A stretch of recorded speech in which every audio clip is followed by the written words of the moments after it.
कि केंद्र सरकार ने दिल्ली का ऑक्सीजन का कोटा बढ़ा दिया है, लेकिन सर मैं आपसे हाथ जोड़ के प्रार्थना करता हूं कि इस बढ़े हुए ऑक्सीजन के कोटे को दिल्ली तक पहुंचाने में हमारी मदद करें। एक एस्टीमेट के हिसाब से दिल्ली को 700 टन ऑक्सीजन की ज़रूरत है। आपने हमारा कोटा 480 टन कर दिया, बहुत बहुत शुक्रिया। लेकिन पिछले 24 घंटों में इस बढ़ाए हुए 480 टन में से भी केवल 350 टन ऑक्सीजन दिल्ली पहुंच पाई है।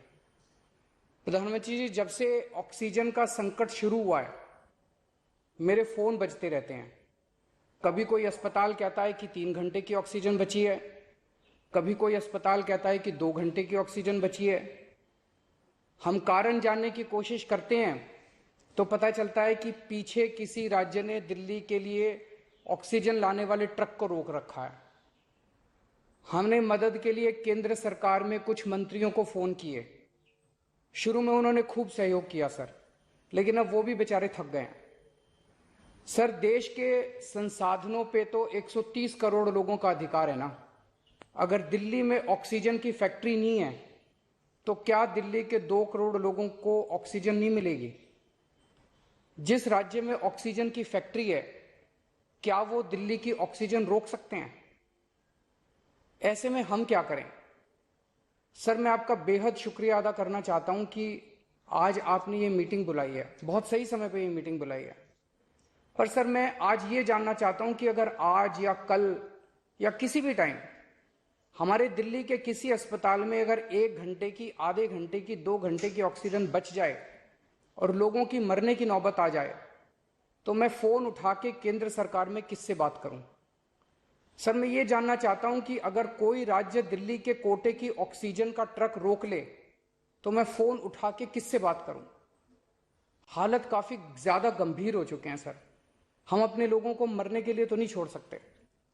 हमें लोगों को यह विश्वास दिलाना पड़ेगा कि एक एक जिंदगी हमारे सबके लिए कीमती है। हम आपसे फिर से दिल्ली के लोगों की तरफ से हाथ जोड़ के अपील कर रहे हैं कि सर, तुरंत कोई कठोर और सार्थक कदम नहीं उठाया गया तो शायद दिल्ली के अंदर कोई बहुत बड़ी त्रासदी हो सकती है। मैं आपसे मार्गदर्शन चाहता हूं सर। सर, कुछ ही राज्य हैं जहां से मैक्सिमम दिल्ली की ऑक्सीजन आती है और जहां सबसे ज्यादा दिक्कत आ रही है और जहां सबसे ज्यादा हमारे ऑक्सीजन के ट्रक रोके जा रहे हैं। मेरी आपसे विनती है, अगर आप उन राज्यों के मुख्यमंत्री को एक बार बोल दें, फोन कर दें कि हमारे ऑक्सीजन के ट्रक ना रोकें तो दिल्ली के लोगों को ऑक्सीजन मिल जाएगी। आपका एक फोन ही बहुत है सर उनको। दिल्ली के 2 करोड़ लोगों की तरफ से मैं आज आपसे हाथ जोड़ के विनती कर रहा हूं कि सर, आप हमारी मदद कर सकते हैं। आप कृपया हमारी मदद कीजिए और अस्पताल में लोगों को ताकि ऑक्सीजन मिल जाए। ऑक्सीजन की कमी के कारण अस्पताल में जो हालत बने हुए हैं वो अब देखे नहीं जाते। लोग बहुत ज्यादा तकलीफ में हैं सर।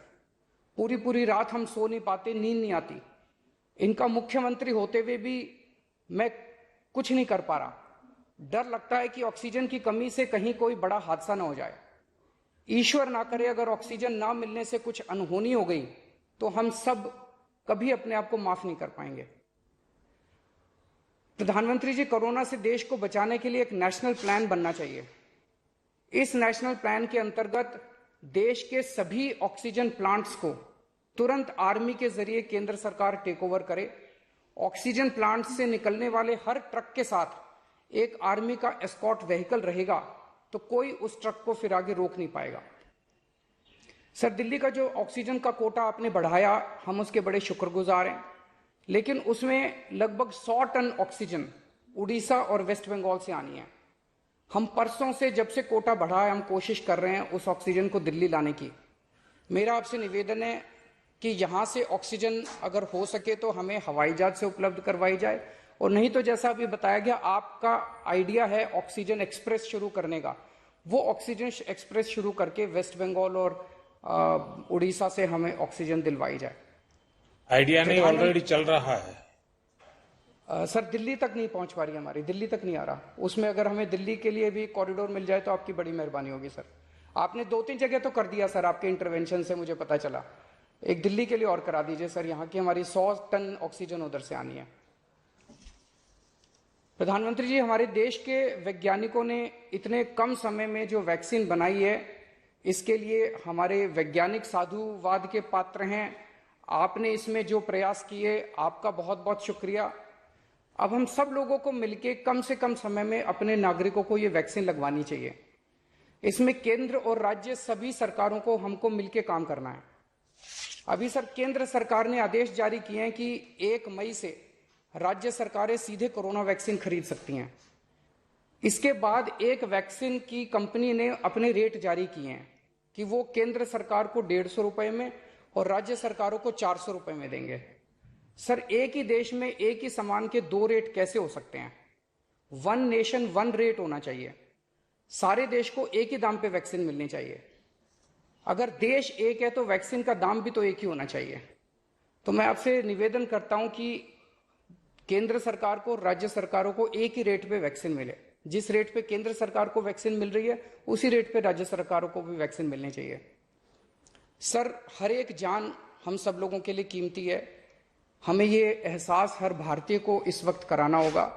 इसलिए मेरा मानना है कि देश में सबको दवाई, सबको वैक्सीन और सबको ऑक्सीजन मिलनी चाहिए, और बिना किसी विवाद और बिना किसी रुकावट के ये मिलनी चाहिए। मेरा विश्वास है देश में अगर कोरोना के खिलाफ एक नेशनल प्लान होगा तो हम सभी राज्य सरकारें और केंद्र सरकार मिलकर इस दिशा में काम करेंगे। सर, कोरोना की वजह से दिवंगत आत्माओं को शांति मिले। मैं कहना चाहूंगा। हाँ जी सर। ये हमारी जो परंपरा है, हमारे जो प्रोटोकॉल है,